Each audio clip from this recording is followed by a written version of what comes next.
everyone here in Paris. It's ESWC. I'm standing here with EG Axslav. You've started your tournament so-so, one loss and then a one win against Rakaka. Can you tell us about the first game? Who did you play against? I played against Moman on stage, and he's a pretty strong French player. And I also had the problem that I use 4:3 resolution at home, and then on the stage match they wouldn't let me do that, so I had to play on the widescreen. And they really kind of threw up my control a bit, and he played some aggressive openings and my control was off, so I lost that series 1-2. And then it's the same screens, but you were forced to play with 16:9. Yeah. Normally what I can do is when I use the widescreen, you can change the monitor settings so it goes 4:3 and it puts the black bars at the sides. But here, I think because they wanted to show clips of it from my point of view or something, and they wanted it to move to a bigger screen, they wouldn't let me do it up on stage. Very interesting. So. Not to focus too much on that, but I guess it affects you quite a lot, especially when you move to the mini-map. Oh yeah, it's actually... or the sensitivity also change? It's mostly moving to the mini-map and moving the mouse, like for example, if you want to go from one side screen to the other, on a 4:3, since the screen's narrower, it takes less movement. And then if you want to go past the screen, I use the mouse scroll a lot, and you can scroll the screen. That scrolls it very fast. So with a wide screen, it's further to scroll the screen around because you have to move it all the way. So you almost have to use the mini-map more to move around, and it's just I think most players, once they get used to it, they prefer it. But it definitely takes a while to get used to. So I think that's something I should try to transition to in case there's more tournaments like this in the future. Okay, you played in front of a crowd. I guess there were not that many. It was early in the morning, and you faced the Frenchman. Was this the first time you played in a big stage, and how did that feel? Was that different except of this monitor switch? I played in the stage before. I had a MLG stage match against Six Shacks Major and won MLGs, and I would decide who would get into the pool play. That was the MLG I actually did the best in. I was one game short of making the pools. And that one was it was kind of similar. It was a little bit different because in there they had the booth. And so it's almost there's more a feeling distance. Whereas at ESWC here, you're just on stage, there's nothing around you, so it was it had more of a connection to the crowd, I guess, because I could just see them. They were right in front of my monitor, and I was basically staring straight at them while I was playing. So it was a different feel, but I kind of like it. I guess how is your feeling now when you defeated Strelok, which I guess was a fairly hard game for you, or important game? How are your chances to advance? That was really like the most important game to advance. So when I came into this tournament, I was thinking him and Nurcho would be the two opponents that would be the toughest. And then when I lost to Moman, it became super important I would beat Strelok. And now I'm likely to advance. As long as Strelok beats Moman, there could be some weird three-way tie, I guess. If Nurcho beats everyone and then like Strelok beats Moman, there could be some weird three-way tie where map score would be important. But then the fact that I beat Strelok 2-0 will help me a lot, and I only lost to Moman 1-2. But it was definitely probably the most important match, that and then my one against Nurcho. This is your first time in Europe, right? Yes. In France then. How would you compare the tournaments compared to Americans, and how has your experience been so far? I really love Paris. The metro system is great. It's actually easier to get around in Paris not knowing French than it is to get around New York City, even though I speak English, just because it's so everything's well labeled and it's really clear. There's maps on every two blocks. There's a street map that you can tell where you're at. So I love the city. The one thing I kind of liked about the American terms is I think there were a little more fans and they were a little more enthusiastic. It could be because I was on stage in the morning. I looked out there and there's a little more now, but I think there's still the American terms still draw bigger crowds, a little more people. So it's nice to have a larger crowd, but the setting here was great. Talk about attention. You are in EG, probably I wouldn't say the best team in the world, but maybe which has the most fans and with the most attention. How is the situation for you? Because you have people like Huck, Idra in control, but it takes so much attention all around. And you and Strike Row maybe are in behind of it. How do you tackle that? That must be hard, or are you comfortable with it? it's kind of, there's two sides, right? One is like they're the ones getting all the money and all the attention, so it's makes you, sometimes you're like, hey, I wish I could get some of that. But then the good side is also you can tell, okay, if either I get a lot more fans, you can see basically the benefit of building a fan base and getting doing hard work. So as before, if I was, let's say, like one of the better guys on the team or the most well known, then you have kind of less motivation, right? And you don't really know what's the next step. Whereas here, I can see, I win some big tournaments, get fans, and all of a sudden I can be like those guys getting really good contracts and having tons of fans, and it's kind of it's very I think it's a good thing. It's very motivating for me. Moving into the EG Lair, has that been how to say, all good experience for you, or how has it been for you, like playing wise? The playing's been really good actually. I don't think.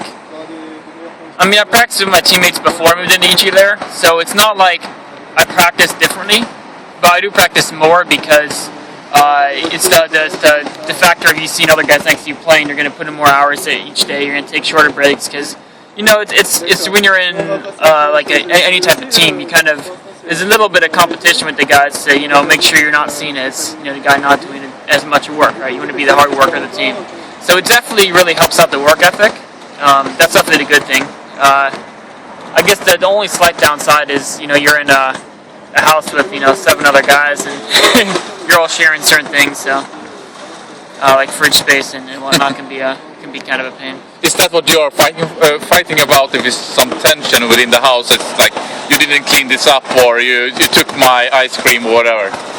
Yeah, I mean, there's actually we're pretty good at that because we knew that would be an issue if we didn't tackle it straight away. So we set some ground rules up really early on. We said, okay, everyone needs to do their own dishes promptly, and then everyone has different days. They're in charge of different cleaning tasks, and we each have different like pantry sections.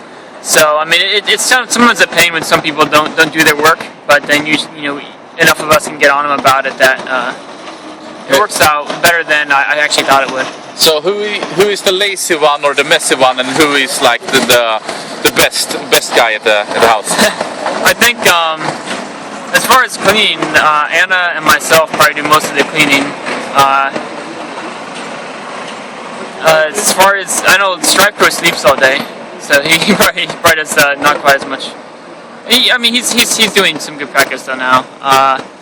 As far as cooking. I probably do the most cooking, but I also do the most cleaning. So I would say In Control probably doesn't always clean up after himself as much as some other guys, and I think Machine's pretty good about it. Yeah, Machine and me usually do a pretty good job. I think we're the guys who take out the trash every day and things like that. So cool. When EG decided to bring in Huck into the organization. How was your reaction to it, and how was the talk within EG? Because I mean, Indra was the superstar. You brought in Puma, okay, but he's Korean. He doesn't maybe affect the team balance in the same way. But Huck, he takes a lot of attention. He most likely earns the most, or at least in the top. And things about that, like maybe the organization moving too much to Huck now. How was you talking about it within the organization? We don't actually really, we don't really talk about it too much in the organization. It's, they say, is there never a problem with Huck? No, alright, we're going to bring him in. He is definitely, when I first joined the team, when I very first joined the team, I was the best player on the team. when the beta came out, I was the strongest player in 1v1. And then we picked up Bidra. And then, so everyone we picked up is kind of Moomy.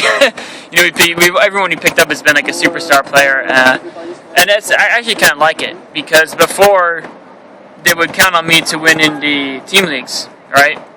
And then so I would do that, and I would focus on that. But there's really no reward for a player in a team league so much. It's, if you want to get known as a player, winning team league doesn't matter at all. It's only winning the tournaments, the MLGs, the ESWCs, the IPL, DreamHack, things like that. So it's good for me now that they use other guys in the team leagues, and I can just focus on practicing and trying to improve for these tournaments. So I like it more than when I was, more relied upon. Cool. ESWC how important is this tournament for you personally, but also maybe for going to other European or maybe Korean tournaments or whatever? It's actually super important that I do well here. Like a pro gamer is not an easy thing to do, and especially financially. Like right now, what I'm doing right now, I'm running off money I made when I worked more like what people call real jobs, and so I had some savings. And if I need some big tournament wins or at least tournament showings in order to be able to negotiate like a decent contract in the future, so I can keep doing this. If I don't, so I got ESWC, and then there's a Pan America tournament in Brazil, and then I also, I hope I'll go to dream back at MLG Providence, but I think they might be looking how to do an ESWC before they decide to send me to those. So this is probably like the most important tournament I've gone to. Are you confident that you will be able to succeed with those goals that you have? Winning or placing top?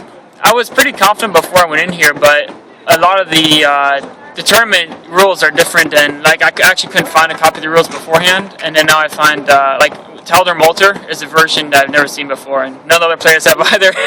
So they have some map issues, and then the problem with the stage matches. So I think I have a very good shot getting out of the groups, but then if I run into a stage match later on and I have to play on the widescreen, which I'm not used to, it's gonna be really tough. So that's kind of shaking my confidence a bit, but if I can get out of the groups, that's at least something, and the rest of my matches for the group stage are going to be off the stage, so that's really good for me. Having all this pressure on you, or that you put on yourself, is that benefiting you, or might it hurt you? What do you think?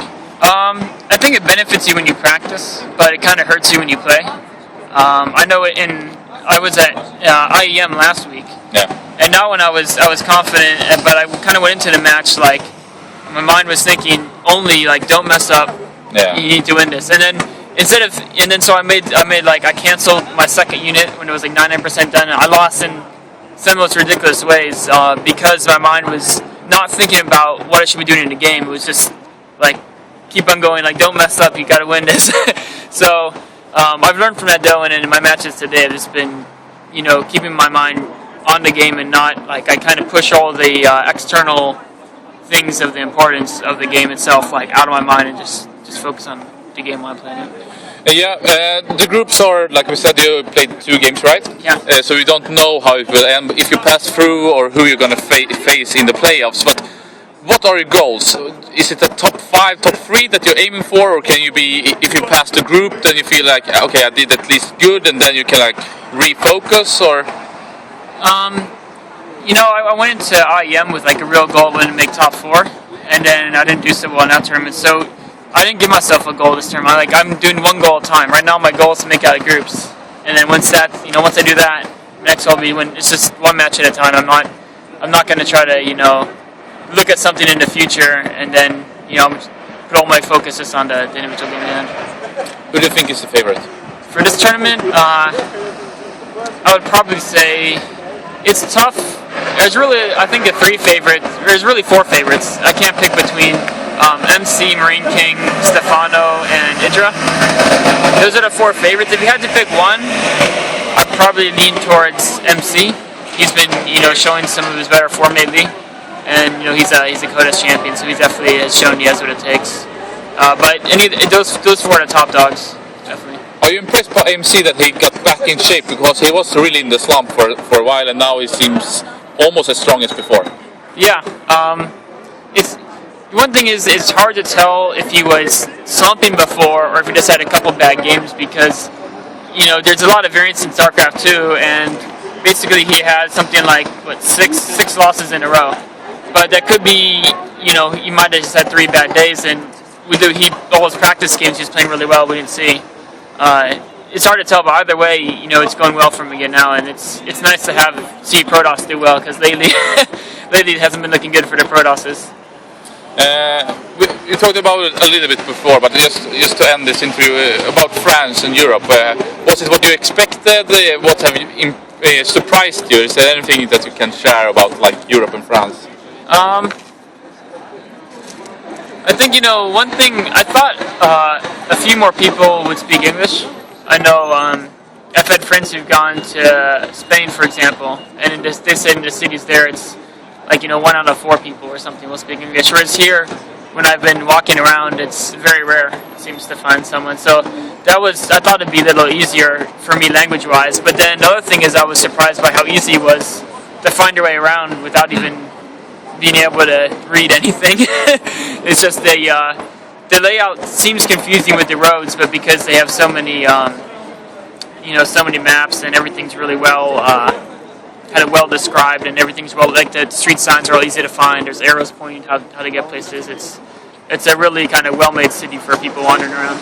Cool. Any final words, shout-outs, anything you want to say? Oh, shout out to all of our great sponsors. We couldn't be doing this without them, and the fans who make them want to. Our fans are the ones who get us the sponsors. So definitely, you guys keep it up. And I have to give a shout out to everyone who likes me. Good luck. Thank you.